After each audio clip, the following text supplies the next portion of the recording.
Bab 431 Lelang. Malam berlalu dalam sekejap mata. Pukul 8 malam berikutnya, Logan mengetuk pintu kamar Jonathan tepat waktu. Goldstein, sudah waktunya. Kita harus pergi. Suara Logan terdengar di luar pintu. Ayo pergi. Jonathan membuka pintu dan berjalan keluar hotel bersama Logan. Di pintu masuk hotel, sebuah mobil hitam telah menunggu cukup lama. Komandan, saat Jonathan turun, prajurit yang menunggu di dekat mobil segera menegakkan punggungnya dan ingin memberi hormat kepada Jonathan tanpa sadar. Meskipun dia hanya seorang pengemudi pada saat itu dan tidak mengenakan seragam militer, refleks seorang prajurit yang terukir di tulangnya masih membuat jari-jarinya gemetar. Jangan panggil aku, Komandan, di sini.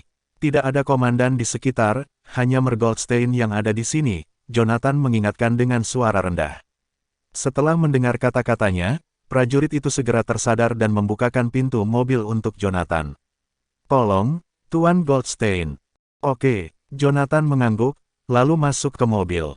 Setengah jam kemudian, mobil berhenti di depan sebuah hotel yang dirancang dengan mewah, dan di pintu masuk hotel, sudah ada banyak penjaga berjas hitam yang berdiri di sana. Orang bisa tahu sekilas bahwa setidaknya ada 100 dari mereka. Masing-masing dari mereka bersenjata dan mengenakan earpiece di telinga mereka. Itu tampak seperti adegan langsung dari film besar. Beberapa dari mereka bahkan memiliki tonjolan di pinggang, seperti membawa senjata. Namun demikian, hal ini dapat dimaklumi karena setiap tamu yang menghadiri pelelangan hari itu adalah tokoh terkemuka dan terhormat di Durbain. Bahkan ada orang-orang hebat yang telah terbang jauh dari luar negeri untuk menghadiri acara ini. Masing-masing dari mereka memiliki kekayaan bersih setidaknya 100 juta, dan angka itu adalah jumlah terkecil di antara para elit. Jika sesuatu terjadi pada salah satu peserta itu, penyelenggara pelelangan harus menanggung konsekuensi yang tak terbayangkan. Goldstein, lewat sini. Logan memimpin. Wajahnya sendiri adalah umpan terbaik. Dengan Logan, tidak ada yang berani memeriksa kartu undangan mereka. Ini adalah lelang pribadi kelas tinggi. Tidak ada yang bisa masuk tanpa undangan, dan tidak ada yang diizinkan untuk mengambil gambar atau merekam video. Untuk memastikan bahwa tidak ada informasi tentang pelelangan yang akan bocor, seseorang harus menyerahkan ponsel dan kameranya sebelum memasuki tempat tersebut. Ada banyak orang di sini, kata Jonathan santai. Saat dia berjalan di dalam, dia bertemu sekitar 100 orang. Mereka semua berperut buncit dan memiliki sekelompok pengawal yang mengikuti mereka. Kadang-kadang, Jonathan melihat beberapa selebritas yang dikenalnya. Tak perlu dikatakan, akan ada superstar di acara seperti ini. Meskipun mereka mungkin tidak mampu membeli apapun di pelelangan, setidaknya mereka bisa mengenal para petinggi di sini. Selebriti wanita itu, terutama, yang bermimpi menikah dengan keluarga kaya, bahkan dapat menemukan diri mereka sebagai suami kaya di pelelangan. Ya, saya mendengar bahwa ada sekitar 5 hingga 600 peserta, jawab Logan dengan suara lembut. Saat dia mengatakan itu, suara sensual dengan sedikit sugestif terdengar di aula. Komandan Griffin, kamu di sini. Seorang wanita muda gerah yang mengenakan gaun hijau berpelukan melenggang ke arah kedua pria itu sambil tersenyum, sosoknya yang melengkung disorot oleh gaunnya. Dia cukup dan langsing di semua tempat yang tepat. Pinggangnya yang ramping, khususnya, dapat membangkitkan hasrat tak terbatas dari seorang pria untuk memiliki dan menaklukkannya sebagai miliknya dari belakang dengan tangan di pinggang yang mengundang itu. Panggil saja saya, Tuan Griffin. Kamu tidak perlu memanggilku, Komandan Griffin di sini hari ini, Logan mengingatkan dengan berbisik. Dengan Jonathan di sampingnya, identitas Logan sebagai panglima tertinggi garnisun di Durbain tidak ada apa-apanya dibandingkan dengan Jonathan. Karena Jonathan ingin tidak menonjolkan diri, Logan secara alami harus mengikuti perintahnya. Oke, Tuan Griffin, Anda lebih suka melakukan sesuatu dengan cara yang tidak mencolok. Wanita muda yang gerah itu tertawa kecil. Kemudian matanya beralih ke Jonathan. Griffin, ini. Dia Tuan Goldstein, temanku dari daratan. Logan tidak banyak memperkenalkan Jonathan. Dia berbalik ke arah Jonathan dan berkata, Tuan Goldstein, ini Nona Haberly. Keluarga Haberly, adalah penyelenggara lelang ini. Oh, Jonathan hanya mengangguk. Mendengar kata-kata Logan, wanita muda yang gerah itu menjadi lebih antusias. Goldstein, Aku tidak menyangka kamu bisa berteman dengan Komandan Griffin di usia yang begitu muda. Rumor mengatakan bahwa Komandan Griffin sangat pilih-pilih dengan teman-temannya. Bahkan sekarang, aku bahkan belum menjadi teman Komandan Griffin. Karena itu, dia dengan sengaja menghela nafas. Namun, sikapnya tidak akan membuat orang merasa kesal. Sebaliknya, beberapa bahkan mungkin menganggapnya menggemaskan. Komandan Griffin, saya sudah menyiapkan kamar pribadi untuk Anda. Ini kamar 9 di sudut paling terpencil. Bagaimana menurutmu? Wanita muda yang gerak itu melanjutkan, menatap lurus ke arah Logan dengan tatapan mesra. Jika dia adalah orang biasa, dia akan menyerah pada godaan. Namun, Logan tidak meliriknya saat dia berbalik ke arah Jonathan dan bertanya, Goldstein, bagaimana menurutmu? Tidak masalah. Wanita muda yang gerak itu tersenyum. Ayo pergi, kalau begitu. Aku akan memimpin jalan. Dengan itu, dia berjalan di depan mereka, menggoyangkan pinggulnya. Saat dia berjalan ke depan, dia berkata, Komandan Griffin, kalian berdua terlalu rendah hati. Dengan identitas dan status Anda, tidak ada yang bisa menghentikan Anda untuk mendapatkan kamar 0, kamar VIP terbaik. Goldstein tidak suka menarik banyak perhatian, kata Logan. Wanita muda yang gerak itu langsung mengangguk sebagai jawaban. Setelah beberapa menit, mereka bertiga mencapai kamar 9 yang terletak di sudut paling terpencil dari tempat tersebut. Meskipun lokasinya terpencil, itu jauh lebih baik daripada yang ada di aula utama di lantai pertama. Selain itu, dekorasi di dalam kamar 9 jauh lebih mewah. Beberapa botol anggur merah yang diletakkan di atas meja berharga setidaknya 1 juta. Komandan Griffin, Tuan Goldstein, apakah Anda berdua puas dengan kamar pribadi ini? Wanita muda yang gerak itu tidak pergi. Sebagai gantinya, dia duduk dengan acuh tak acuh dan bahkan membuka sebotol anggur merah untuk mereka. Jika tidak, saya dapat membantu Anda berdua untuk mengubah kamar kapan saja. Tidak perlu untuk itu. Di sini terlihat bagus. Jonathan tidak terlalu sulit untuk disenangkan, karena dia datang ke sini terutama karena liontin batu giok bermotif naga. Itu keren. Setelah wanita muda yang gerak itu menuangkan segelas anggur untuk mereka sambil tersenyum, dia mengangkat gelasnya. Komandan Griffin, Tuan Goldstein, izinkan saya bersulang. Merupakan kehormatan besar bagi keluarga saya untuk memiliki Anda berdua di sini hari ini. Malam ini, saya tidak akan melayani tamu lain karena saya akan tinggal di sini untuk melayani Anda, dua tamu terhormat kami, di kamar 9.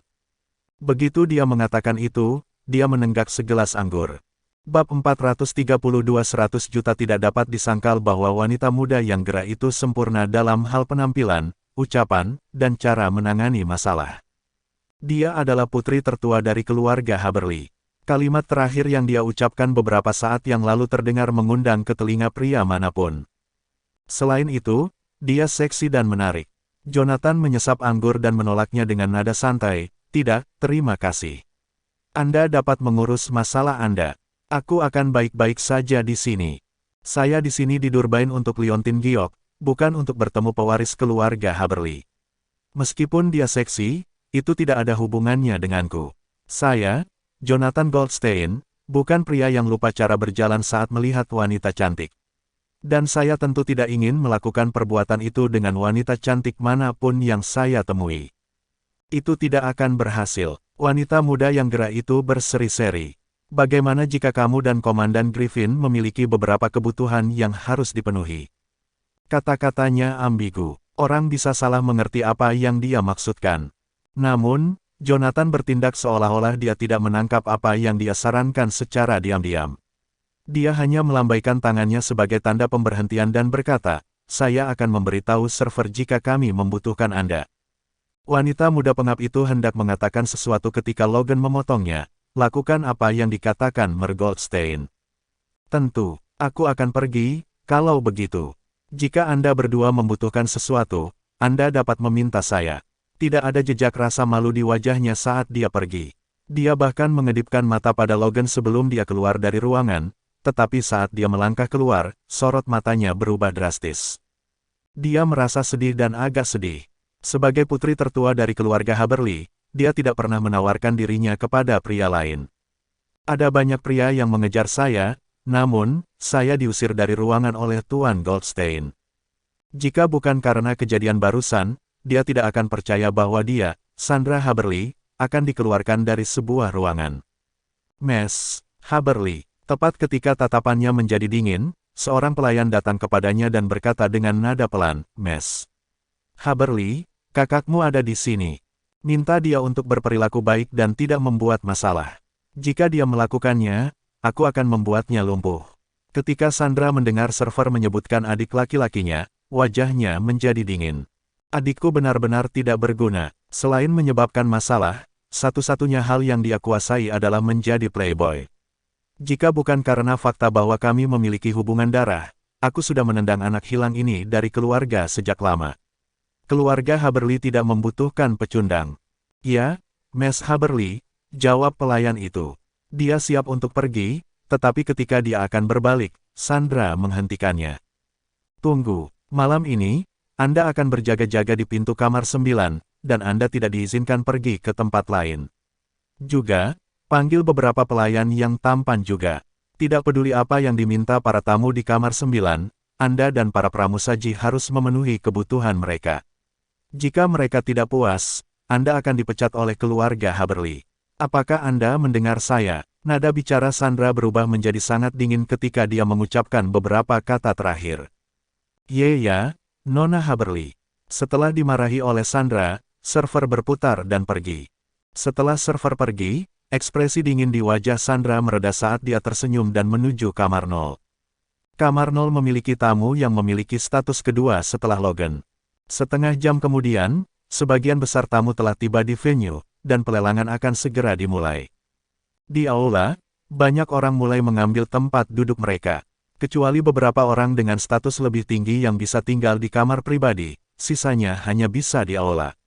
Tetapi bahkan jika mereka diatur untuk duduk di aula, kekayaan bersih masing-masing tamu setidaknya ada 100 juta. Kekayaan bersih 100 juta hanyalah persyaratan minimum untuk berpartisipasi dalam lelang ini. Duduk di sofa, Jonathan menyalakan rokok dan menonton layar di kamar 9.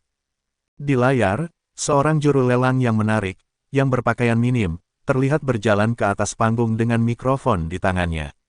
Di bawah lampu yang menyilaukan, sosoknya yang menggerahkan bahkan lebih terlihat, dan gaun ayunan bermotif macan tutulnya menyebabkan kegemparan di antara kerumunan. Selamat datang semuanya. Terima kasih telah meluangkan waktu dari jadwal sibuk Anda untuk menghadiri pelelangan yang diselenggarakan oleh keluarga Haberly di Durban. Saya tuan rumah Anda, Wendy. Saya mendengar bahwa ada banyak tamu yang datang dari luar negeri untuk pelelangan malam ini. Bos kami telah memberitahu saya bahwa saya tidak boleh mengecewakan siapapun malam ini. Kalau tidak, saya akan dilelang. Hanya dengan beberapa kalimat, dia langsung menciptakan suasana yang hidup di aula. Dia melanjutkan, untuk semua barang yang dijual malam ini, kami akan menyumbangkan 1% dari uangnya untuk anak-anak di daerah pegunungan yang miskin. Tanpa basa-basi lagi, mari kita nikmati item pertama untuk malam ini. Ini potret raja oleh Drake Walde. Tawaran pembukaan untuk item ini adalah 50 juta, dan kenaikan tawaran minimum tidak boleh kurang dari 10 juta. Item pertama yang dilelang adalah The King's Portrait, yang merupakan lukisan terkenal karya pelukis kuno terkenal, Drake Walde. Dikatakan bahwa harga lukisan ini di pasar gelap sekitar 100 juta. Meskipun orang-orang telah menyebutkan harga mereka untuk membeli lukisan itu, belum ada yang mendapatkannya, yang berarti bahwa dimuat tidak menjamin bahwa seseorang dapat memiliki lukisan itu. Seperti yang diharapkan, begitu harga penawaran diumumkan, seseorang berteriak, 60 juta. 70 juta. Dalam beberapa detik, harga The King's Portrait telah melonjak menjadi 70 juta, dan itu hanyalah awal dari penawaran yang kompetitif, karena orang-orang yang baru saja mengajukan penawaran adalah orang-orang yang duduk di aula, bukan orang-orang di dalam kamar-kamar pribadi. Jelas bahwa tujuan mereka malam itu bukan untuk membeli lukisan. Dengan kata lain, lukisan-lukisan itu tidak cukup layak untuk mereka menawar. Bahkan jika itu adalah lukisan asli dari pelukis kuno yang terkenal, Drake, itu gagal menarik perhatian mereka. 100 juta. Setelah seseorang mengajukan tawaran 70 juta, orang lain menawar 100 juta dalam sekejap. Segera setelah itu, seorang individu berteriak, 130 juta. 150 juta. 200 juta. Dalam waktu kurang dari 10 menit, tawaran untuk potret raja meningkat menjadi 200 juta, dan ketika tawaran itu diajukan, seluruh aula menjadi sunyi. Meskipun lukisan itu memang populer, 200 juta adalah biaya yang hampir mencapai harga maksimum untuk lukisan ini. Seseorang akan menderita kerugian jika seseorang meningkatkan tawarannya lagi. Tawaran pria ini 200 juta. Apakah ada tawaran yang lebih tinggi dari 200 juta? Wendy memegang mikrofon dan melihat sekeliling pada para tamu di aula. Jelas, pemikiran untuk menjual barang pertama dengan harga 200 juta memicu antusiasmenya. Bab 433 Liontin Giok. 200 juta pergi sekali. 200 juta pergi dua kali. 200 juta kali lipat. Terjual. Ketika kata itu diucapkan, juru lelang mengangkat palu dan membantingnya ke meja. Ini menandakan bahwa tamu di kamar 9 sekarang memiliki potret raja, setelah menawarkan 200 juta untuk itu. Mata Logan melebar ketika dia melihat sosok-sosok itu berkedip terang di layar LCD. Potret raja dihargai 200 juta. Terkejut, dia berbalik dan bertanya, "Tuan Goldstein, apakah lukisan ini sangat berharga?" Meskipun dia adalah panglima tertinggi pasukan khusus Durbain, gaji tahunannya hanya jutaan. Setelah dipotong pajak, dia hanya punya beberapa ratus ribu. Dia menggunakan 200 juta. Semua itu hanya untuk membeli lukisan. Bukankah lebih baik jika dia membuang semua uang ini untuk mengumpulkan beberapa ratus pasukan lagi? 200 juta bukan apa-apa, kok, kata Jonathan dingin. Drake memiliki lukisan serupa yang terjual 500 juta di pasar gelap luar negeri. Ada harga untuk hal semacam ini, tetapi itu belum tentu sesuatu yang bisa dibeli dengan uang bahkan jika Anda memiliki banyak hal yang tergeletak di sekitar. Petik 2. Tentu saja, ini konyol. Logan terperangah. Dia garuk-garuk kepala, tidak bisa membayangkan bagaimana sebuah lukisan konyol bisa bernilai ratusan juta. Dengan jumlah ini, dia bisa dengan mudah membeli helikopter baru. Itu tidak bisa dihindari. Ada terlalu banyak orang kaya di sekitar, kata Jonathan. Juga, lukisan bukanlah hal yang penting di sini. Apakah kamu tidak mendengar? Jonathan berdeham. Dengan penuh gaya, ia melanjutkan, cara terbaik untuk mencuci uang adalah dengan membeli barang antik dan berurusan dengan seni. Tapi terlalu rumit untuk dijelaskan. Saya tidak mungkin memberitahu Anda semuanya dalam waktu sesingkat itu. Petik 2. Jonathan bisa merasakan bahwa Logan ingin terus mengajukan pertanyaan, jadi dia segera menghentikan yang terakhir dengan mengucapkan kata-kata itu. Dia hampir tidak tertarik pada lukisan dan barang antik, dia juga tidak tertarik untuk menjelaskan detail pencucian uang yang lebih baik. Bahkan jika dia menjelaskan sesuatu, Logan kemungkinan besar tidak akan mengerti. Betapa menyenangkannya memiliki uang, kata Logan, memecah kesunyian. Setelah mendengar apa yang Logan katakan, Jonathan tertawa terbahak-bahak. Apakah Anda telah menjadi korban pemikiran kapitalistik? Omong-omong, saya perhatikan bahwa Miss Haberly tampaknya sangat tertarik pada Anda. Bagaimana kalau Anda mempertimbangkan untuk menikah dengan keluarga? Petik 2. Lupakan. Logan segera menggelengkan kepalanya. Saya tidak ingin ada hubungannya dengan mereka. Lagi pula, kenapa dia tertarik pada orang sepertiku? Jelas dia tertarik dengan posisiku sebagai panglima pasukan khusus. Bukankah mereka hanya akan menggunakan pangkatku sebagai alasan untuk memperluas wilayah mereka? Aku tidak cukup bodoh untuk jatuh pada rencana mereka. Logan berhenti sejenak sebelum melanjutkan, jika kamu menyingkirkanku, keluarga mereka akan mengusirku tanpa berpikir dua kali. Kamu mungkin tidak terlihat seperti itu, tapi kurasa kamu punya otak.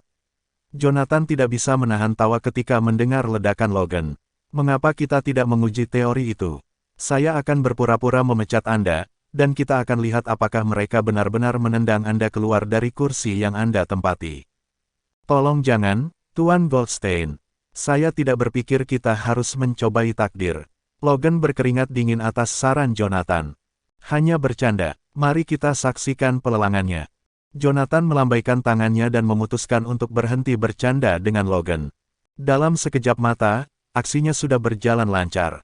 Mengingat betapa intensnya penawaran The King's Forthright, dapat dikatakan bahwa pelelangan akan menjadi lebih menarik. Harga awal untuk setiap lot tidak lebih rendah dari 100 juta. Ada juga potongan porselen biru dan putih dengan harga lebih dari 500 juta. Ini mengejutkan Logan, yang tidak dapat membayangkan bagaimana vas biasa bisa lebih mahal daripada kapal perang. Orang-orang kaya ini benar-benar tahu cara membuang uang. Di tengah pelelangan, Logan bergejolak. Setelah melawan musuh di medan perang selama setengah hidupnya, dia bahkan tidak tahu berapa nilai sebenarnya dari 10 juta itu. Namun entah bagaimana, ada orang kaya di sini yang menghabiskan hingga 500 juta untuk artefak porselen konyol. Apa gunanya ini? Logan mendengus dan menyalakan rokoknya dengan marah. Saat itu, sebuah nampan ditutupi kain merah berjalan ke atas panggung. Ketika nampan itu diserahkan kepada juru lelang, tampak jelas bahwa dia gemetar. Lihatlah, bagian kedua dari belakang kita untuk malam ini. Itu adalah liontin batu giok bermotif naga. Saat ini diumumkan, kain merah diangkat. Di bawah nampan perak, liontin giok merah yang jernih dan mempesona tiba-tiba muncul di depan mata semua orang. Liontin batu giok berwarna merah tua seolah-olah telah ternoda oleh darah. Di tubuh liontin batu giok itu ada ukiran naga raksasa yang melayang di atas awan. Mata Jonathan berbinar saat melihat liontin batu giok bermotif naga. Saatnya telah tiba. Dia menghadiri pelelangan ini karena dia telah mengincar liontin ini. Saya pikir Anda semua pasti bertanya-tanya mengapa liontin itu adalah lot kedua dari belakang untuk pelelangan malam ini. Sejujurnya, aku sama bodohnya denganmu. Saya hanya diberitahu bahwa asal-usulnya diselimuti misteri, dan berakar dalam pada mitos dan legenda. Namun, rahasia apa yang dimilikinya? Tidak ada yang yakin. Saya hanya tahu bahwa harga awal liontin giok ini adalah 100 juta. Setiap penawaran berturut-turut tidak boleh kurang dari jumlah awal. Ketika juru lelang mengatakan ini, para penonton menjadi gelisah. Beberapa orang juga terdengar berteriak tak percaya. Apa ini? Bagaimana sebuah liontin yang sangat sedikit bisa bernilai sebanyak ini? Selain itu, setiap tawaran harus setidaknya 100 juta. Mengapa? Bahkan The King's Portrait, yang dilukis oleh Drake Walde yang terkenal, memiliki harga mulai dari 100 juta. Tapi liontin yang tidak jelas yang tidak tanggal dan memiliki tujuan yang tidak diketahui ini layak memiliki harga awal yang sama. Ini tampaknya keterlaluan. Bahkan jika liontin giok ini terlihat bagus, pasti harganya tidak 100 juta. Apakah mereka menganggap kita semua sebagai orang bodoh? Dan mereka ingin kita meningkatkan nilainya hingga 100 juta dengan setiap tawaran. Aku khawatir liontin ini bahkan tidak bernilai 10 juta. Sungguh konyol. Siapapun yang membeli ini pasti sangat bodoh. Petik 2. Lupakan membayar bahkan 1 juta untuk ini. Aku bahkan tidak menginginkan ini sebagai hadiah. Penonton gempar. Orang-orang mulai mencemooh dalam upaya untuk memaksa juru lelang untuk menghapus banyak dan berhenti membuang-buang waktu semua orang. Lagi pula, semua orang yang datang untuk berpartisipasi dalam pelelangan ini punya uang untuk dibelanjakan. Waktu adalah uang juga. Namun, saat keadaan mulai tenang, suara serak yang keras tiba-tiba menembus kesunyian dari kamar 0. Aku akan memberimu 100 juta. Apakah seseorang benar-benar cukup gila untuk menghabiskan 100 juta untuk liontin yang tidak diketahui? Ketika tawaran muncul dari kamar 0, kerumunan menjadi liar. Bahkan Jonathan yang duduk di kamar 9 pun kaget dengan kejadian ini. Bab 434 Pengingat yang baik. Selain saya, ada orang lain yang bersedia menghabiskan lebih dari 100 juta untuk liontin itu. Alasan mengapa dia menginginkan liontin itu adalah karena pola naganya sama persis dengan ukiran di Heavensward. Kalau tidak, dia tidak akan terbang jauh-jauh dari Jazona dengan liontin biasa. Tamu di kamar 0 telah mengajukan penawaran 100 juta. Apakah ada tawaran yang lebih tinggi dari ini? Setelah mendengar tawaran pembukaan, juru lelang memutuskan untuk melanjutkan. Kerumunan tiba-tiba sangat sadar bahwa pelelangan sedang berlangsung dan meledak dalam hiruk-pikuk. Setiap orang terpaku pada panggung, tidak berani mempercayai telinga mereka. Beberapa menit yang lalu, mereka berspekulasi bahwa hanya orang bodoh yang akan menghabiskan 100 juta untuk membeli liontin itu. Namun, tidak butuh waktu lama bagi seseorang untuk mengajukan tawaran pembukaan untuk liontin giok dengan harga yang sangat mahal. 100 juta pergi sekali, 100 juta pergi 2 kali. 100 juta, tepat sebelum juru lelang akan menyelesaikan transaksi, suara Jonathan terdengar keras dan jelas dari kamar 9. 200 juta. 200 juta dari tamu di kamar 9. Apakah ada yang akan menolak tawaran ini? Si juru lelang tampak lebih antusias saat Jonathan mengeluarkan tawaran balasan. Sebelum tamu di kamar 0 mengajukan penawarannya, juru lelang wanita telah yakin bahwa liontin itu tidak akan terjual. Namun sedikit yang dia harapkan bahwa harga liontin akan meroket begitu tiba-tiba. Aku akan membayar 300 juta. Datang tamu di kamar 0 tepat setelah juru lelang selesai berbicara. Sekali lagi, kerumunan meledak dalam hiruk-pikuk. Tidak ada yang mengantisipasi harga yang keterlaluan untuk liontin batu giok bermotif naga. 400 juta. Jonathan tidak kehilangan momentum. Segera, dia memutuskan untuk melakukan counter bid. 500 juta, kata tamu di kamar 0. 600 juta.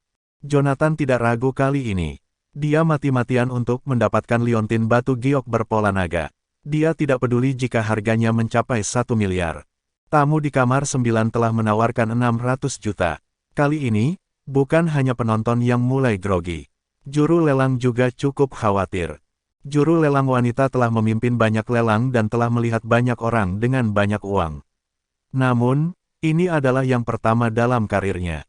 Sejauh ini, tidak ada yang mengumpulkan sebanyak ini untuk liontin batu giok.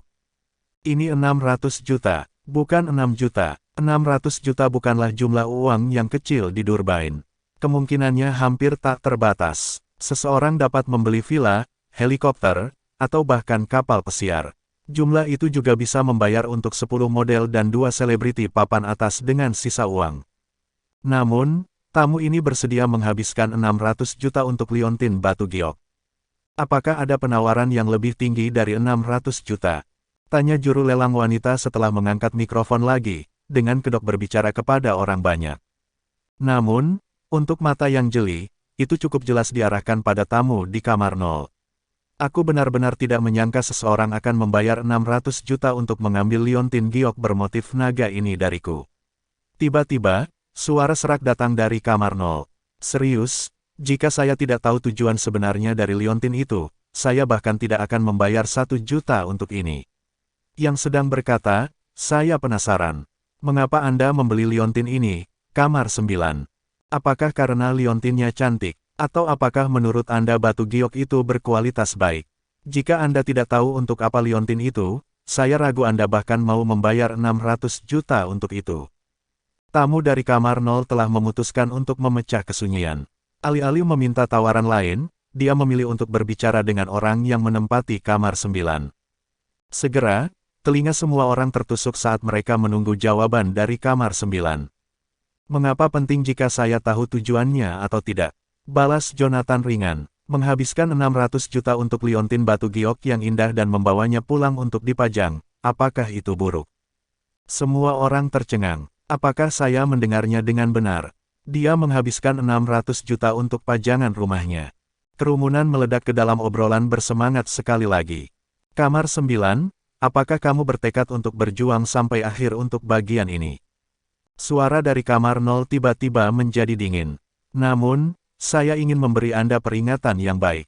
Bahkan jika Anda memiliki sesuatu dalam genggaman Anda, itu tidak berarti Anda dapat menyimpannya. Selain itu, bukankah Canayan punya pepatah? Kekayaan seseorang membawa kehancurannya sendiri.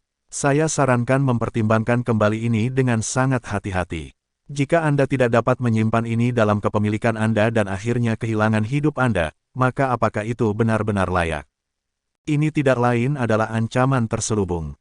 Hampir semua orang yang hadir tahu bahwa pria di kamar 0 mengancam tamu di kamar 9. Jonathan, bagaimanapun, dengan tenang menyalakan sebatang rokok dan mengisapnya. Apakah kamu mengancamku? Tentu saja tidak, itu hanya beberapa saran ramah. Sebuah pengingat, bahkan, suara dari kamar 0 terdengar hampir ramah. Karena kebaikan hatiku sendiri. Kamu tidak perlu mengingatkanku. Jonathan menjawab, jika itu adalah ancaman, Canayans juga memiliki pepatah. Kami tidak percaya pada kejahatan dan karena itu tidak takut akan ancaman. Saya pribadi paling membenci ancaman kosong. Tentu saja, kami memiliki pepatah lain. Ketika teman-teman di sini, kami menyajikan daging. Jika serigala tiba, kami berburu. Jika Anda ingin mengambil liontin ini dari saya, Anda boleh mencobanya. Jonathan mengambil tarikan lagi, dengan santai meniupkan asap ke udara. Namun, saya juga memiliki kata peringatan untuk ditawarkan kepada Anda. Jangan membuang hidup Anda untuk ini. Petik 2. Dengan itu, kedua belah pihak sekarang menemui jalan buntu, setelah bertukar pukulan dengan ukuran yang sama. Tak satu pun dari mereka mau menyerah pada yang lain. Bahkan mereka yang duduk di dekat panggung bisa merasakan ketegangan yang nyata berderak di udara. Juru lelang berdiri di atas panggung, tercengang. Dia tidak tahu bagaimana menyimpulkan transaksi ini. Lagi pula, siapapun yang mampu duduk di kamar pribadi tidak diragukan lagi memiliki kekuatan dalam dirinya sendiri, dan kamar 0, khususnya, adalah kamar paling mahal di rumah lelang. Mereka berdua adalah tamu yang tidak bisa dia singgung dalam keadaan apapun. Kami mohon maaf atas gangguan singkat ini. Tiba-tiba, seorang wanita berpenampilan sensual dengan gaun biru naik ke atas panggung dengan tenang. Setelah memperhatikan bahwa juru lelang tidak tahu bagaimana melanjutkan, dia memutuskan untuk mengambil tindakan sendiri. Saya tidak menyangka para tamu dari kamar 0 dan kamar 9 akan mengobrol. Dia tertawa kecil dan melanjutkan, tapi itu bagus dan bagus. Lelang bukan sekedar lelang. Beberapa akan menggosok bahu dan membentuk ikatan baru. Tapi, tentu saja, mari kita kembali ke bisnis dan melanjutkan di mana kita tinggalkan. Kamar 9, saya yakin tawaran Anda adalah 600 juta. Apakah kami memiliki tawaran yang lebih tinggi? Bab 435 hanya mengerikan. Wanita cantik berbaju biru itu tak lain adalah Sandra Haberly, putri sulung keluarga Haberly. Dia bisa merasakan bahwa ketegangan antara kamar 0 dan kamar 9 seperti bom waktu. Ini adalah pertama kalinya dia naik ke atas panggung. Tetapi dengan beberapa kata, dia telah meredakan konflik yang membara ini. Karena dia tidak bisa menyinggung kedua belah pihak, dia harus menggunakan metode ini untuk memastikan bahwa perkelahian tidak pecah. Tamu di kamar 0 adalah yang pertama memecah kesunyian. Karena kamar 9 sangat menginginkan liontin itu, aku rela membiarkannya memilikinya. Ini hanya membuat Logan marah. Dia membanting tinju ke meja dan berkata, dia pikir dia siapa? Dia akan membiarkan kita memilikinya. Apakah kita membutuhkan dia untuk membiarkan kita memilikinya? Kami berjuang untuk itu adil dan jujur karena kami memiliki sarana untuk itu. Kami bukan kasus amal terkutuk. Petik 2. Baiklah, tenang. Tidak perlu marah sekarang. Setelah mendengar omelan Logan, Jonathan bisa merasakan sakit di pelipisnya. Logan, kapan kamu bisa menghilangkan amarah yang mengerikan ini? Anda tidak bisa gusar pada setiap hal kecil. Sudah bertahun-tahun dan kamu bahkan tidak berubah. Goldstein, setelah mendengar Jonathan menegurnya, wajah Logan memerah dan mencoba menjelaskan. Namun, Jonathan memotongnya, sudah cukup. Jatuhkan saja, selama aku mendapatkan liontin itu yang terpenting. Ya, Tuan Goldstein, jawab Logan dengan gigi terkatup. Dia bahkan tidak mau melihat layar. Ketika Sandra mendengar apa yang dikatakan pria di kamar 0, dia buru-buru menyatakan, karena sudah begini, maka liontin batu giok bermotif naga sekarang dijual kepada tamu di kamar 9. Tanpa membuang waktu, Sandra langsung mengeluarkan item berikutnya. Lot kami berikutnya adalah bintang pertunjukan, tuan-tuan dan nyonya-nyonya. Sebuah meteorit dari luar angkasa. Tidak ada yang tahu dari mana asalnya dan apa fungsinya. Satu-satunya hal yang dapat kami pastikan adalah bahwa ini adalah bongkahan meteorit yang telah diawetkan secara tidak resmi. Harga awal meteorit ini adalah 10 juta. Setiap tawaran berikutnya tidak boleh lebih rendah dari 1 juta. Dengan itu, saya menyatakan lot ini terbuka untuk penawaran. Sandra tidak berani tetap pada topik tentang liontin batu giok bermotif naga.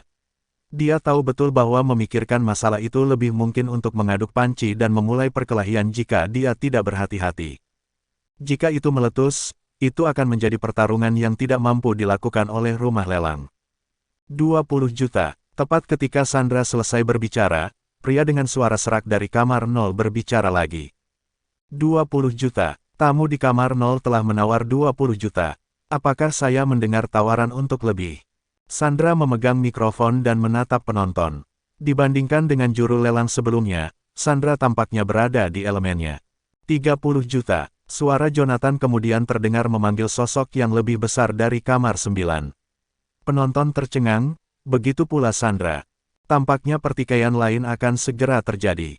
Penonton berpikir bahwa para tamu di kamar 0 dan kamar 9 memiliki sesuatu yang bertentangan satu sama lain. Para tamu di kamar 9 menawar 30 juta. Apakah ada tawaran yang lebih tinggi dari 30 juta? Ketika Jonathan mengajukan tawarannya, Sandra juga terkejut. Dia tidak pernah berpikir bahwa Jonathan akan menghadapi tamu di kamar 0 lagi.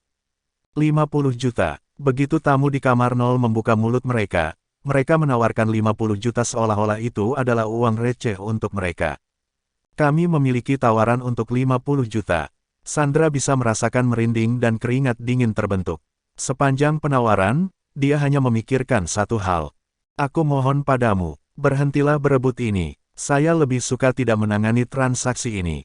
Saya juga tidak ingin kalian berdua bertarung di sini. 80 juta. Sebelum Sandra sempat mengatakan apa-apa lagi, Jonathan telah menaikkan harga menjadi 80 juta. Segera, ekspresi wajahnya berubah. Tidak ada yang bisa dia lakukan untuk menghentikan malaise bertahap yang merayap ke dalam dirinya. Oh tidak, tidak. Seperti yang diharapkan, ini hanya mengerikan. Namun, jelas bahwa tidak ada pihak yang selesai. Pria dari kamar 0 kemudian membalas dengan, saya menawarkan 100 juta. Goldstein, mengapa Anda menghabiskan 80 juta untuk batu bodoh? Logan bingung dan tidak dapat memahami apa yang sedang dilakukan Jonathan. Dia bisa saja melelehkan otaknya untuk mencoba memahami ini dan tetap tidak dapat mencapai solusi. Mengapa dia harus menghabiskan 80 juta untuk memperjuangkan batu luar angkasa? Meteorit seperti ini berlimpah di kantor Asura. Selama hujan meteor terjadi setiap tahun, atau jika meteor menabrak ozon, kita dapat mengumpulkan beberapa ratus keping meteorit dengan mudah. Jika dia benar-benar menginginkannya, dia dapat dengan mudah mendapatkan beberapa dari kantor Asura. Kenapa dia harus merogoh kocek jutaan hanya untuk mendapatkan ini? Siapa bilang aku akan membelinya? Jonathan tersenyum dan menyalakan sebatang rokok dengan tenang. Kamu tidak akan membelinya. Mendengar kata-kata Jonathan, Logan tercengang. Saya hanya menawarkan harga, kata Jonathan sinis. Mengapa saya ingin membeli sepotong batu konyol ini? Lagi pula, tidakkah menurutmu 100 juta untuk batu itu terlalu rendah? Batu ini harus bernilai setidaknya beberapa ratus juta, kurasa. Jonathan melirik Logan sekilas. 300 juta, bagaimana menurutmu? Itu terlalu rendah. Logan akhirnya menangkap apa yang dibidik oleh Jonathan. Anda mengerikan, Tuan Goldstein. Kurasa meteorit itu seharusnya lebih berharga daripada liontinnya. Sekitar 600 juta, mungkin. Tapi kemudian 600 juta terlalu tinggi. Jonathan mengerutkan kening. Bagaimana jika dia menolak untuk membelinya seharga 600 juta? Bagaimana kalau 500 juta? Logan bertanya ragu. Saya pikir kita bisa mengaturnya. Jonathan tersenyum dan berteriak dengan santai, 200 juta. Kerumunan hampir tidak bisa menahan napas begitu Jonathan mengatakan ini. Liontin giok yang baru dijual telah memperluas wawasan mereka. Mungkinkah meteorit ini benar-benar dijual seharga itu? Baik Tuan, saya pikir Anda jelas tentang niat Anda. Anda ingin melawan saya. Datang tamu di kamar 0 dengan sangat tidak ramah. Dia bisa membeli ini dalam kisaran 10 juta, namun Jonathan telah memaksanya hingga 200 juta. Bagaimanapun, ini adalah lelang. Orang yang menawar paling tinggi adalah orang yang mendapatkan barangnya.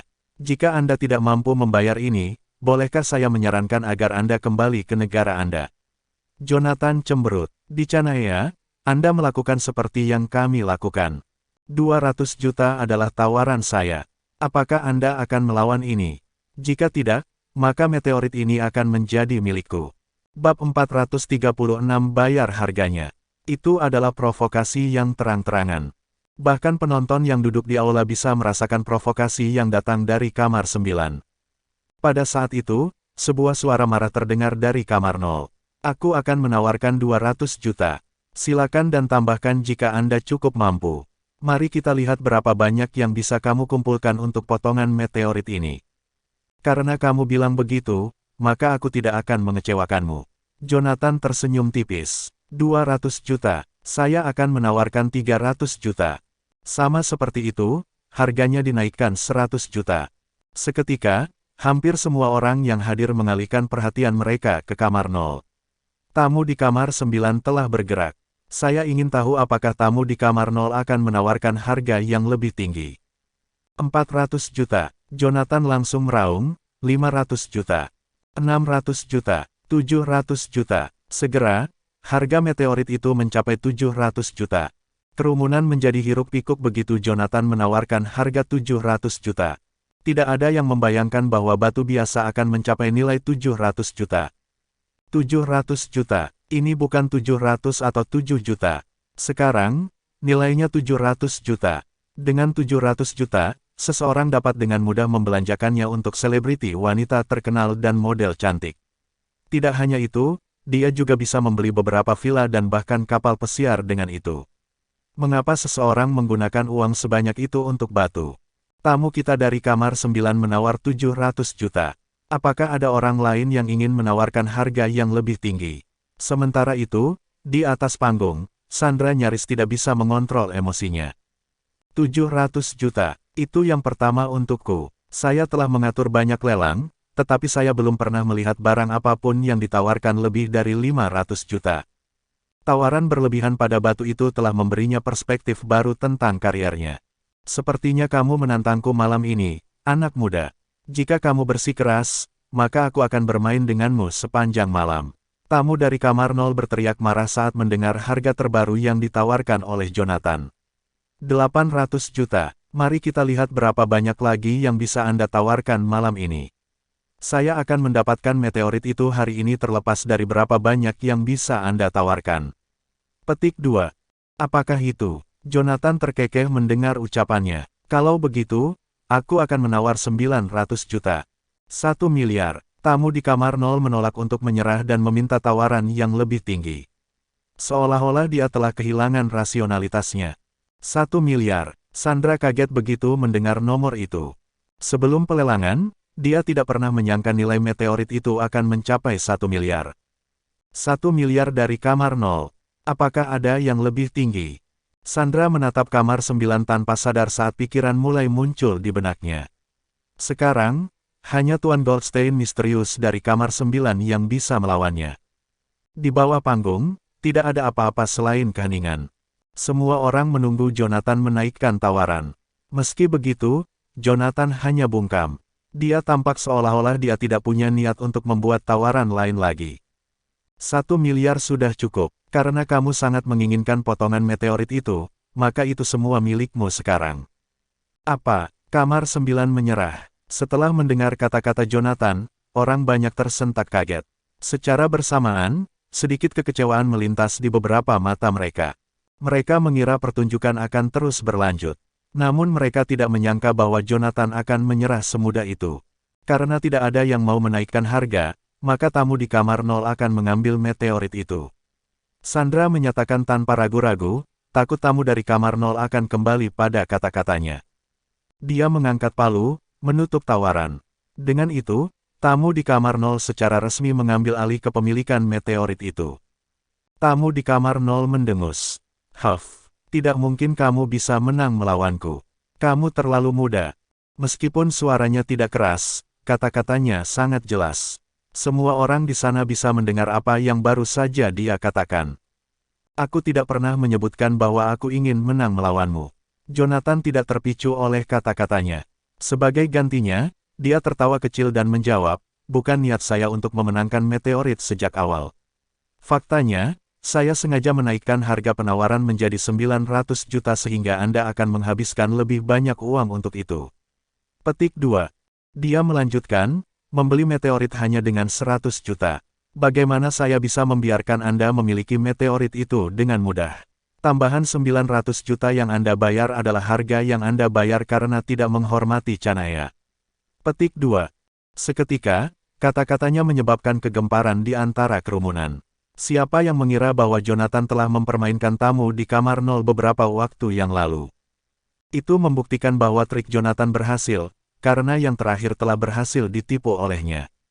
Bodoh, Bang. Tamu di kamar 0 sangat marah sehingga dia menamparkan meja dengan keras. Semua orang mendengarnya berteriak dengan aksen Jetroinian dan langsung tahu identitasnya. Seorang Jetroinian, Jonathan mengerutkan alisnya. Tidak terpikir olehnya bahwa lawannya adalah seorang Jetroinian.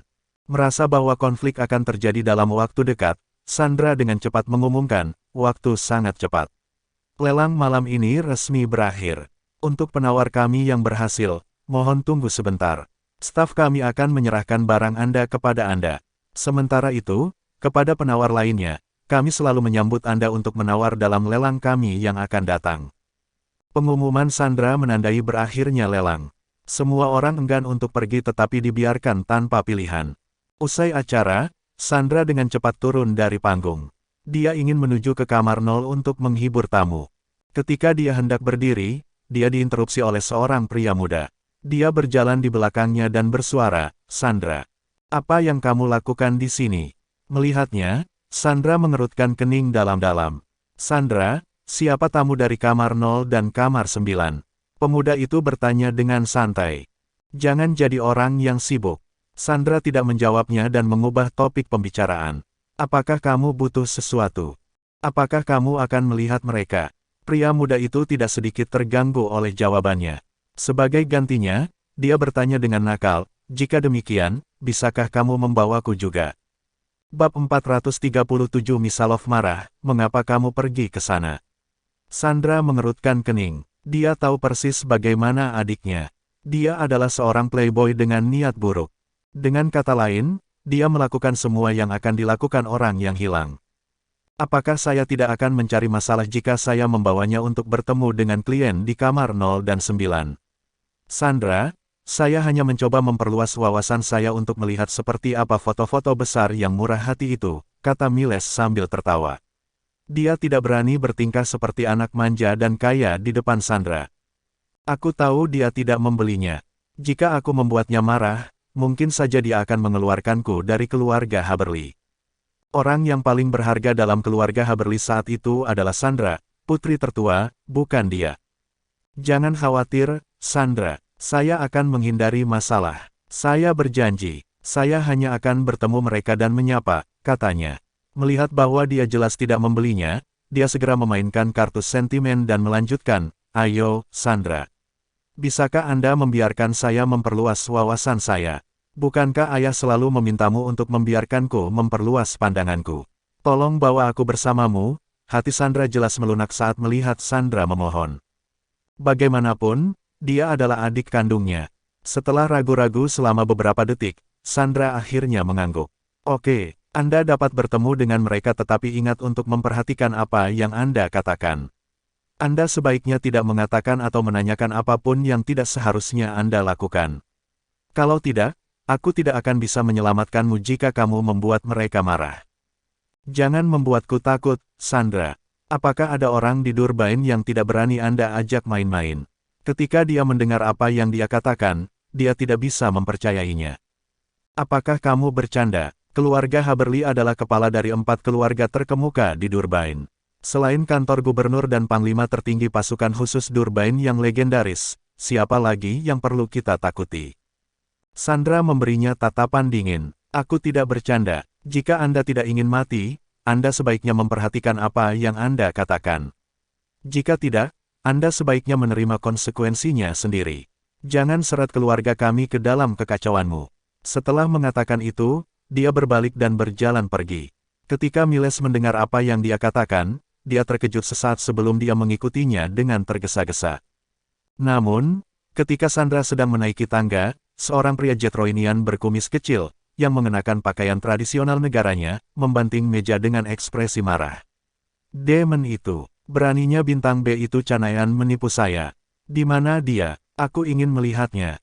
Sebagai kepala konsultan Salonius Corporation of Jetroina, dia tidak pernah menghadapi penghinaan seperti itu di Jetroina atau Canaya. "Kapan saya pernah merasa seperti pecundang sebelumnya? Saya tidak percaya bahwa Canayan menipu saya. Saya bahkan membayar tambahan 900 juta untuk itu. Aku tidak akan membiarkannya meluncur. Tidak mungkin dia bisa menahan frustrasi itu." Seorang pria parubaya, yang jelas-jelas elit dengan jas dan dasinya, dan sepasang kacamata berbingkai emas, melihat betapa marahnya pria Jetroinian itu. Salonius, tolong tenang. Tidak ada orang miskin di sini di lelang hari ini. Semuanya adalah orang kaya atau elit dengan status bergengsi. Tidak ada seorang pun di ruang VIP di lantai 2 yang boleh diganggu. Sangat tidak rasional bagimu untuk memprovokasi mereka dengan begitu gegabah." Pria parubaya itu terus menasihati pria Jetroinian itu dengan suara rendah. "Selain itu, kamu dapat memprovokasi keluarga Haberly jika kamu menyebabkan masalah di sini dengan gegabah." Salonius, ini Canaya, bukan Jetroina. Tolong jangan bertindak impulsif. Minggir. Namun, saran pria parubaya itu tidak berpengaruh pada orang Jetroinian yang marah. Yang terakhir bisa dipikirkan hanyalah memukuli pria Canayan dan membuat yang terakhir berlutut dan meminta maaf. Salonius. Tepat ketika pria parubaya itu hendak mengatakan sesuatu yang lain, Misalov Salonius sudah menendang pintu kamar 0 dan mendekati kamar 9 dengan mengancam. Sementara itu, di kamar 9, Jonathan baru saja menggesek kartu banknya sebagai pembayaran untuk ratusan juta deposit dan mendapatkan liontin giok bermotif naga berwarna merah darah. Liontin giok bermotif naga disimpan di dalam sebuah kotak berwarna coklat tua, kotak cendana dengan aroma samar. Tepat ketika Jonathan hendak membuka kotak itu, dia mendengar serangkaian langkah cepat sebelum pintu kamar 9 ditendang terbuka dari luar dengan suara keras. Pria Canayan di kamar, keluar dari sini sekarang juga. Misalov gemetar karena marah. Dia belum pernah merasakan penghinaan seperti itu dalam hidupnya sebelumnya. Betapa kurang ajarnya. Saat pintu ditendang terbuka, ekspresi Logan berubah. Secara naluriah, dia akan menarik senjatanya. Sebagai seorang tentara, dia memiliki kebiasaan membawa senjatanya kemanapun dia pergi. Namun, tepat sebelum Logan mengeluarkan senjatanya, Jonathan menghentikan yang pertama dengan suara lembut. Taruh lagi, ya, Mergoldstein. Ketika Logan mendengar perintah Jonathan, dia memasukkan kembali pistolnya ke dalam sarungnya tanpa ragu-ragu. Saat berikutnya, Jonathan melihat ke arah pintu dengan acuh tak acuh. Apa yang kamu inginkan? Kau yang menipuku sebelumnya, bukan? Misalov mengenali suara Jonathan dalam sekejap. Jonathan menatapnya dengan dingin. Terus, apakah Anda tidak cukup dipermalukan dari sekarang? Apakah Anda ingin saya mempermalukan Anda lebih jauh lagi? Petik 2. Misalov meledak dalam kemarahan saat dia mendengar apa yang dikatakan Jonathan. Cek kamu, ikat dia. Saya ingin dia merendahkan kaki saya dan memohon belas kasihan. Saya akan memberitahu dia bahwa ada orang yang tidak mampu dia ganggu seumur hidupnya. Awalnya, berdasarkan kepribadian Misalov yang biasa, tidak mungkin dia akan berperilaku impulsif. Kalau tidak, dia tidak akan menjadi kepala konsultan Salonius Corporation di usia yang begitu muda. Namun, apa yang terjadi sebelumnya terlalu memalukan baginya. Sebagai kepala konsultan Salonius Corporation, tidak ada yang berani menipunya sebelumnya. Tidak mungkin kemarahannya bisa mereda. Ya, Tuan Salonius. Setelah mendengar perintah Misalov, beberapa pria kekar berjas hitam di belakangnya menyerbu ke arah Jonathan tanpa ragu-ragu. Mereka tidak peduli apakah Jonathan adalah Canayan atau jika mereka membantu orang asing menggertak seorang Canayan. Yang mereka tahu hanyalah bahwa Misalov adalah bos mereka, dan mereka harus melakukan apapun yang diminta Misalov karena mereka bekerja untuknya. Tatapan Jonathan berubah dingin ketika dia mendengar perintah Misalov. Kamu dari Jetroina, apakah Anda yakin ingin menyerang saya di wilayah saya? Petik 2. Dalam sekejap, seluruh ruangan menjadi dingin dengan niat membunuh. Bab 438. Apakah Anda takut sekarang, jadi apa? Misalov menatap Jonathan dengan tatapan merendahkan. Karena kamu berani memperlakukanku seperti orang bodoh, kamu harus membayarnya. Dia memandang rendah Jonathan sepanjang waktu. Dengan kata lain, dia memandang rendah semua Canayans di Durbain. Apa masalah besar tentang 4 keluarga terkemuka? Jadi bagaimana jika itu adalah keluarga Haberli? Saya memiliki seluruh Salonius Corporation untuk mendukung saya. Di Jetroina, Salonius Corporation adalah konsorsium teratas, dan memiliki pengaruh besar di seluruh dunia. Setelah mendengar apa yang dikatakan Misalov, suara Jonathan menjadi sangat dingin. Sepertinya kalian orang Jetroinian belum belajar dari apa yang terjadi beberapa tahun yang lalu. Mata Jonathan begitu dingin sehingga bahkan Logan, yang telah mengikutinya selama bertahun-tahun, belum pernah melihat tatapan mata mantan itu sebelumnya. Mengapa Anda tidak bertanya kepada Claudius Sigour apakah dia berani bertindak begitu arogan di Canaya? Claudius adalah Raja Jetroina. Beberapa tahun yang lalu, Claudius mengirim pasukannya untuk menyerang Canaya dengan memanfaatkan kekacauan saat terjadi bencana alam terbesar di Canaya. Namun, di bawah kepemimpinan Jonathan dan 8 raja perangnya, Claudius bahkan tidak bertahan 6 bulan sebelum pasukannya dimusnahkan sepenuhnya dan melarikan diri. Sebelum Claudius meninggalkan Canaya, Jonathan memaksanya untuk menandatangani surat penyerahan yang menyatakan bahwa dia tidak diizinkan berada di tanah Canaan selama 100 tahun. Jika Claudius melanggar janjinya, Jonathan akan memastikan bahwa yang pertama akan dihukum bahkan jika dia berada di sisi lain dunia. Bahkan Claudius, Raja Jetroina, tidak berani menginjakkan kaki di tanah Canaan selama 100 tahun setelahnya. Aku menghajarnya, tapi seorang Jetroinian biasa berani bertindak arogan seperti ini di Canea. Beraninya kau berbicara tentang nama yang mulia. Kamu tidak benar, kamu hanya seorang Canean rendahan. Wajah Misalov berubah ketika dia mendengar bagaimana Jonathan menyebut nama Claudius tanpa rasa hormat. Patah kakinya dan tampar dia 100 kali. Iya bos. Dengan itu, lebih dari 10 pria kekar berbaju hitam di belakang Misalov langsung menyerbu ke arah Jonathan. Sebaliknya, ketika yang terakhir melihat pemandangan di depannya, tatapannya berubah sedingin es.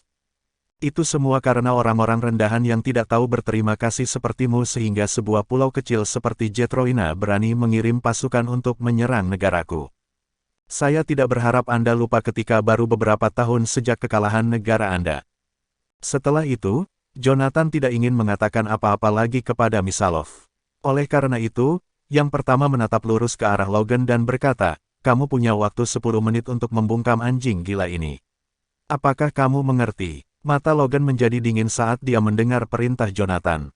Belum lagi Jonathan, bahkan Logan sendiri tidak sabar untuk meremukkan lutut Misalov dengan satu tendangan ketika melihat betapa arogan Misalov bersikap di Canea. Goldstein, saya tidak perlu 10 menit untuk berurusan dengan mereka. Aku akan membuat Beatrice bintang ini berlutut dan memohon belas kasihan dalam 3 menit. Tepat setelah dia menyelesaikan kalimatnya, Logan bergegas maju dan meninju wajah salah satu pria berjas hitam dengan paksa. Sebelum pria kekar berbaju hitam itu sempat berteriak setelah pukulan itu, dia sudah berlutut di depan Logan dengan bunyi gedebuk. Segera setelah itu, sebelum pria berjas hitam lain sempat bereaksi, Logan sudah pindah ke menyikut dan menendang perut bawahan lain. Akan lebih baik bagi pria berbaju hitam kekar itu jika mereka memilih pria biasa, tetapi mereka bertemu dengan dewa pembunuh yang membunuh banyak orang, seperti Logan, sebagai gantinya. Mereka tidak memiliki kesempatan untuk melawan. Tentu saja, bagaimana seseorang bisa menjadi panglima tertinggi pasukan khusus Durban jika dia tidak mendapatkan banyak darah di tangannya? Dalam waktu kurang dari 3 menit, tidak ada pria kekar berbaju hitam yang berdiri. Sebaliknya, Logan bahkan tidak terlihat kelelahan sedikitpun. Seolah-olah bukan dia yang menyerang orang-orang itu. Goldstein, aku menyelesaikannya dalam waktu kurang dari 3 menit, kan? Logan menoleh ke arah Jonathan seolah ingin mendapatkan hadiah. Ya, Anda masih memiliki beberapa detik lagi sebelum 3 menit habis. Tetapi jika Hades ada di sini, dia seharusnya bisa menyelesaikannya dalam 1 menit, jawab Jonathan polos sambil menggelengkan kepalanya. Goldstein, Anda terlalu memikirkan saya. Bagaimana saya bisa dibandingkan dengan Hades? Wajah Logan berubah pahit saat Jonathan menyebut nama Hades. Hades adalah kepala 8 raja perang, yang di atas semua orang di kantor Asura. Tidak ada seorang pun di kantor Asura yang berani mengacaukannya kecuali Jonathan. Ada pepatah di kantor Asura bahwa jika seseorang memprovokasi Jonathan, yang terakhir mungkin mengirim mereka ke perbatasan atau Misona. Lebih buruk lagi, Jonathan akan menembakkan peluru ke orang itu. Namun, jika seseorang mengacaukan Hades, yang pertama harus berterima kasih kepada yang terakhir atas kebaikannya jika yang terakhir tidak mulai mengelupas kulit yang pertama. Semua orang yang bukan anggota kantor Asura takut pada Hades. Selain itu, 7 raja perang lainnya di kantor Asura juga akan gemetar ketakutan mendengar nama Hades. Ada satu lagi, habisi dia juga, kata Jonathan setelah dia melirik Misalov yang tercengang yang berdiri di pintu dengan acuh tak acuh. Ya, Tuan Goldstein. Dengan perintah Jonathan, Logan berjalan menuju Misalov. Sementara itu, Misalov menjadi gugup saat melihat pemandangan di depannya. Apa yang kamu inginkan? Tetap di sana, jangan dekati saya. Saya dari Salonius Corporation, dan saya orang asing. Orang-orang saya di Jetroina tidak akan membiarkan ini tergelincir jika Anda menyentuh saya. Penghinaan melintas di mata Logan ketika dia mendengar apa yang dikatakan Misalov. Aku tidak peduli dengan omong kosongmu Salonius Corporation atau Anda menjadi orang asing. Anda berada di Canea. Ketika Anda di sini, Anda harus mematuhi aturan kami. Bahkan jika rajamu yang berharga ada di sini dan berani menjadi liar di Canaya, aku akan menghajarnya juga." Ketika dia menyelesaikan kalimatnya, dia menendang perut Misalov dengan kekuatan besar.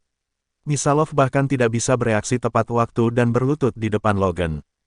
Beraninya kau. Apakah kamu tidak tahu siapa aku? Saya kepala konsultan Salonius Corporation. Gubernur Anda, Tuan Zaymet, mengundang saya ke sini untuk berinvestasi di Durbain, namun Anda berani menyentuh saya. Apa kau sudah bosan hidup? Bahkan pada saat itu, Misalov masih memasang ekspresi tidak senang. Seberapa berani beberapa Canayan ini menyentuhku? Bersiap untuk mati. Ketika saya menelepon Zaymet, mereka hancur. Josiah Zaymet. Jonathan langsung mengernyit saat mendengar nama Josiah. Maksudmu Josiah mengundangmu ke sini? Misalov mengira Jonathan ketakutan mendengar nama Josiah. Saat berikutnya, dia tertawa dingin dan menjawab dengan jijik, "Itu benar. Apakah kamu takut sekarang?" Sayangnya, sudah terlambat. Petik 2. Bab 439 minta dia datang ketika Jonathan mendengar apa yang dikatakan Misalov. Dia menjawab dengan senyum tipis, "Tidak. Sebaliknya, saya hanya ingin tahu tentang reaksi Josiah jika dia mengetahui bahwa Anda berperilaku arogan dan menindas Canayans di Durbain. Akankah dia berharap untuk mengubahmu menjadi abu, atau akankah dia berpura-pura tidak tahu tentang semua ini dan membiarkanmu melakukan apapun yang kamu inginkan di Durbain?"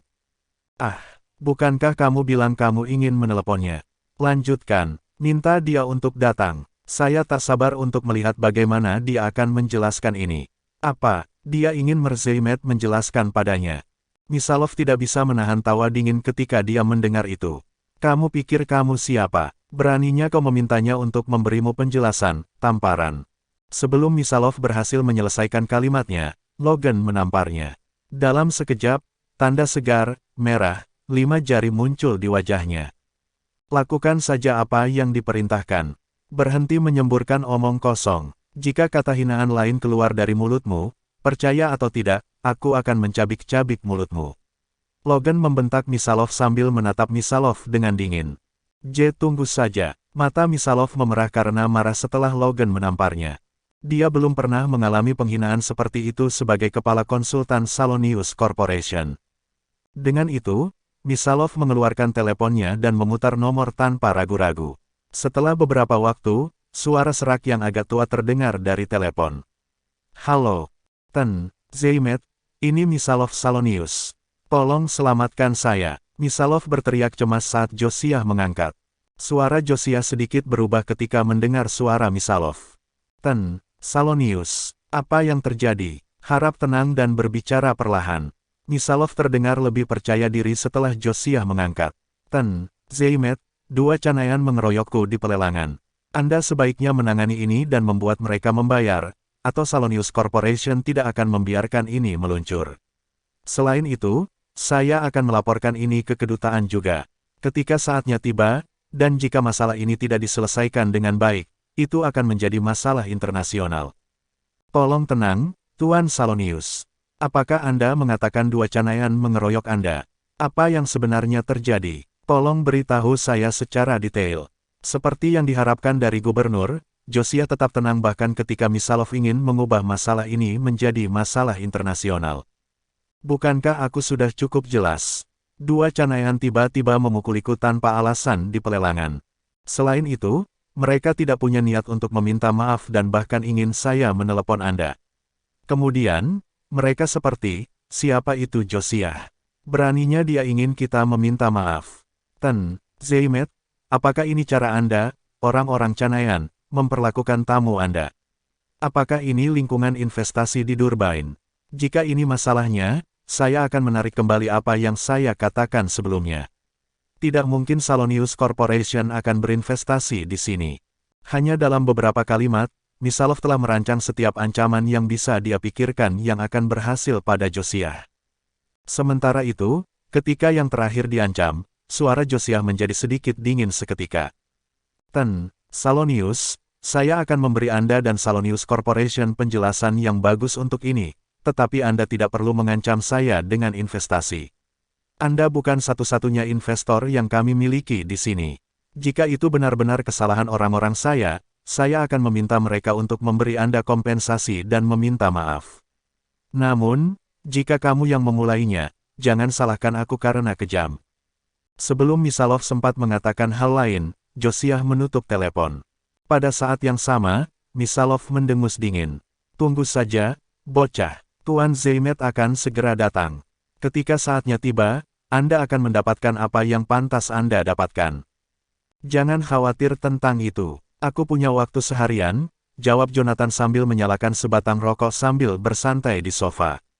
Meskipun volume telepon Misalov sangat kecil, Jonathan mendengar semuanya. Josiah cukup bagus, dan setidaknya dia tidak mengecewakanku. Jika dia memihak Misalov tepat setelah menjawab panggilan dan tidak mencoba memahami seluruh situasi, maka saya khawatir hari-harinya sebagai gubernur Durbain akan berakhir. Kami membutuhkan seorang gubernur di sini daripada seorang pelayan Jetroinian yang menyenangkan. Namun, setelah Jonathan duduk di sofa, serangkaian langkah kaki tergesa-gesa terdengar di luar ruangan. Saat berikutnya, seseorang mendorong pintu terbuka dari luar. Halo, Tuan Goldstein dan Komandan Griffin. Tentu saja, orang itu adalah penyelenggara lelang, Sandra. Namun, dia mengeluarkan teriakan bernada tinggi setelah dia menyapa mereka. Salonius, apa yang kamu lakukan di sini berlutut? Apa yang terjadi? Tidak heran dia terkejut karena dia tidak bisa melihat Misalov di kamar 0 ketika dia pergi ke sana lebih awal. Dia pikir dia sudah pergi karena marah. Pada akhirnya, dia berlutut di depan pintu masuk kamar 9. Apa yang terjadi di sini? Bagaimana menurutmu? Tidak bisakah kamu melihat bahwa kedua canayan ini memukuliku? Misalov mendengus tetapi tidak berani bangun dari tanah. Jika dia bangun, dia tahu pria di belakang Jonathan pasti akan menendangnya lagi sehingga dia akan berlutut. Lebih baik tetap di tanah daripada membiarkan itu terjadi. Apa yang terjadi, Tuan Goldstein? Sandra bertanya kaget sambil menatap Jonathan. Sebelum Jonathan mengatakan apapun, Logan membentak dengan dingin, kamu harus mengurus urusanmu sendiri. Apakah Anda ingin mulai mencampuri urusan Tuan Goldstein? Sandra bergidik saat dia mendengar itu. Dia buru-buru menggelengkan kepalanya dan menjawab, tidak, Komandan Griffin. Itu bukanlah apa yang saya maksud. Kalau begitu, diam. Mengapa kamu di sini? Logan bertanya, kesal. Sandra melirik Jonathan dengan gugup sebelum dia menoleh ke Logan. Aku hanya ingin mendapatkan umpan balik dari Tuan Goldstein untuk melihat apakah ada yang bisa kami tingkatkan. Logan, berapa kali aku harus memberitahumu agar kamu bisa memperbaiki temperamen burukmu? Jonathan memelototi Logan, menakut-nakuti yang terakhir, dan Logan segera berhenti berbicara. Setelah itu, Jonathan menoleh ke Sandra. Abaikan saja dia. Dia memiliki temperamen yang buruk. Dia tidak membuatmu takut, kan? Bab 440. Meskipun Jonathan terlihat lembut, tidak mungkin dia tidak takut padanya ketika dia bisa menakuti Logan hanya dengan satu tatapan.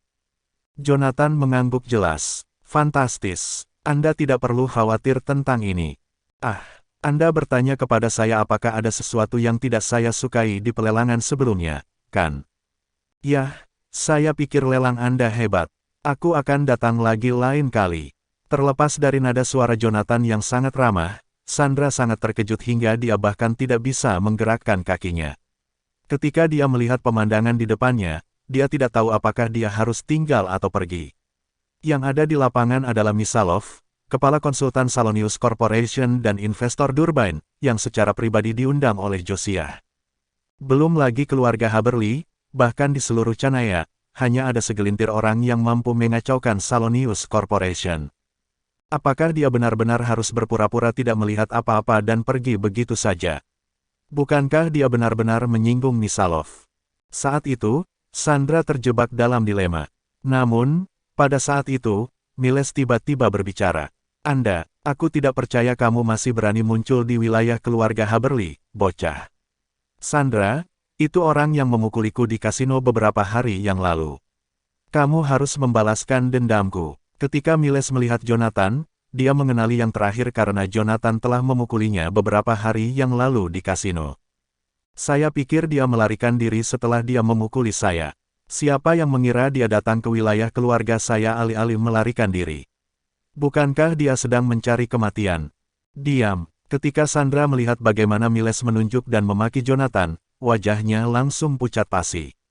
Goldstein adalah seseorang yang berani mengalahkan Misalov dan membuat Misalov memohon belas kasihan di tanah, dan bahkan Komandan Griffin takut padanya. Beraninya bajingan ini memanggilnya anak nakal. Pasir, Miles hendak mengatakan sesuatu ketika Sandra tiba-tiba berbalik dan menamparnya. Diam. Sandra, apakah kamu baru saja menamparku? Miles menutupi wajahnya dengan tangannya dan memandangnya tak percaya. Sejak kami masih kecil, Sandra tidak pernah menyentuhku. Namun, dia menamparku hari ini karena orang luar.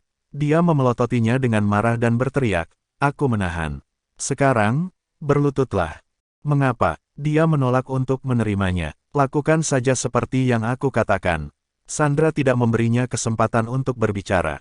Saat berikutnya, dia menendangnya, dan dia berlutut di depan Jonathan. Goldstein, saya minta maaf karena adik laki-laki saya tidak tahu apa-apa dan telah menyinggung Anda. Saya minta maaf atas namanya. Meskipun tidak tahu apa yang terjadi antara Jonathan dan Miles dan mengapa Jonathan memukul Miles, dia membungkuk dan meminta maaf kepada Jonathan tanpa ragu-ragu. Namun, dia tahu dengan jelas bahwa Jonathan bukanlah eksistensi yang bisa diganggu oleh keluarganya. Tidak perlu meminta maaf. Saya sudah memberinya pelajaran untuk apa yang terjadi.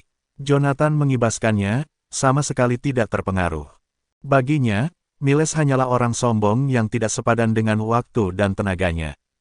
Tentu saja, jika Miles tidak menghargai kebaikannya dan terus memprovokasi dia tidak akan keberatan menyingkirkan Miles.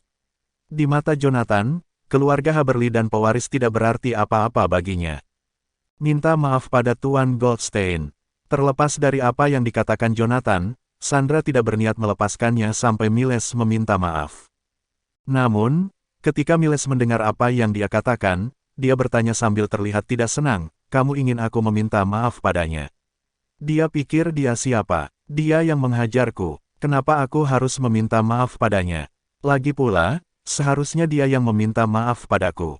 Sandra sangat marah saat dia mendengar apa yang dia katakan.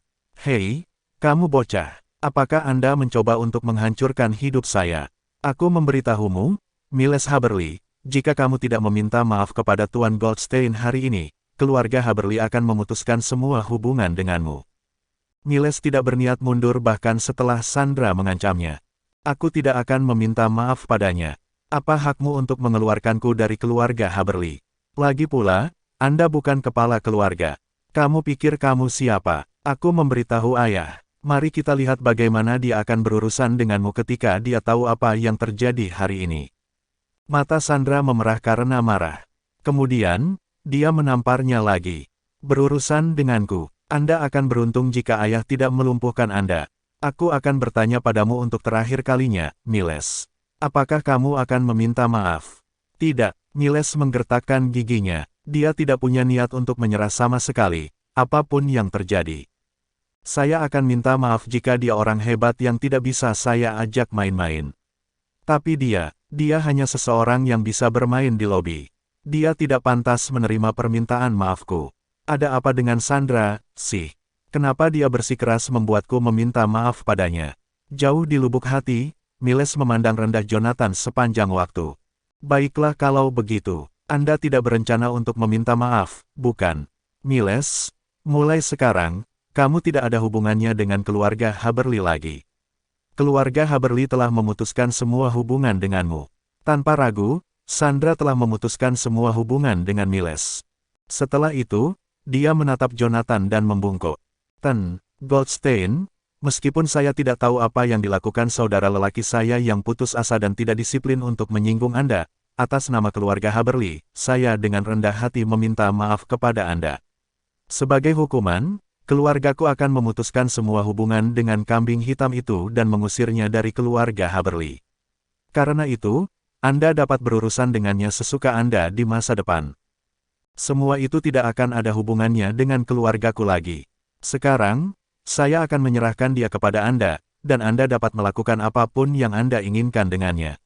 Sandra, kamu, Miles tidak percaya apa yang terjadi saat wajahnya langsung berubah ketika Sandra benar-benar memutuskan hubungan dengannya dan membiarkan Jonathan berurusan dengannya. Tidak pernah dalam mimpinya dia mengharapkan Sandra menjadi begitu kejam. Berhenti memanggil namaku. Aku tidak berhubungan denganmu, dan keluarga Haberly tidak memiliki pecundang sepertimu.